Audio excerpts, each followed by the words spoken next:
What are teaser, literally বলছি টিজারটা দেখার পর এক্সাইটমেন্ট জাগছে ফিল্মটা থিয়েটার্সে দেখার জন্য। Hello friends, welcome to my channel Supraki Bani. এখন আমি আলী আব্বাস জাফরের reboot version of Bade Miyan ছোটে মিয়া টিজার রিয়াকশন করতে চলে এসেছি, যেটা সকালবেলায় বেরিয়ে গেছে পূজা এন্টারটেনমেন্টের অফিসিয়াল ইউটিউব চ্যানেলে।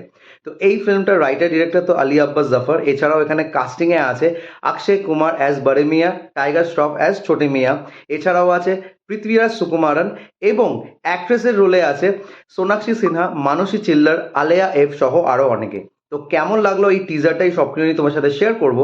So why are we waiting for, let's start with the video. তো টিজারটা 1 মিনিট 30 সেকেন্ডের কাছাকাছি বানিয়েছে, তবে টিজারটা যেভাবে ডিজাইন করেছে সেটা কিন্তু অবশ্যই তোমাদের তাক লাগাবে। এবং এখানে পৃথ্বীরাজ সুকুমারনকে কিন্তু সামনাসামনি দেখায়নি, তবে তার ভয়েস ওভার দিয়ে কিন্তু এই টিজারটাকে শুরু করা হয়েছে, এবং বোঝা যাচ্ছে সে এআই মারফতে কিছু একটা তৈরি করছে যাতে ইন্ডিয়ার উপর অ্যাটাক করতে পারে এবং ইন্ডিয়াকে নাশ করে দিতে পারে।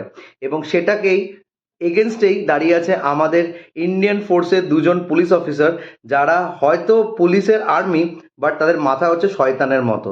That is Akshay Kumar and Tiger Shroff's character. না, বড়ে মিয়া ছোটে মিয়া কিন্তু 1998-এ একটি ফিল্ম বানানো হয়েছিল, যেখানে অমিতাভ বচ্চন অ্যান্ড গোবিন্দা ছিল, এবং সেই ফিল্মটা কিন্তু একটা কমেডি ওয়াইজ তৈরি করা হয়েছিল, অ্যাকশন কমেডি বলা যেতে পারে। তবে এই ফিল্মটার রিবুট ভার্সনে কিন্তু একদমই আলাদা, এবং এটা কোনোভাবে কিন্তু সেই ফিল্মটার সাথে যুক্ত নেই। জাস্ট টাইটেলটাকে নেওয়া হয়েছে, এবং পুলিশ ওখানেও ছিল, এখানেও পুলিশ আছে, তবে এখানে একটা রিভ্যাম্প এবং রিবুট ভার্সন এটা দেখানো হয়েছে, যার সাথে গল্পের কোনো সিমিলারিটি নেই। এটা ইটসেলফ একটা ফিল্ম যেটা একদম ফ্রেশ নিয়ে আসছে পূজা এন্টারটেনমেন্ট আমাদের জন্য।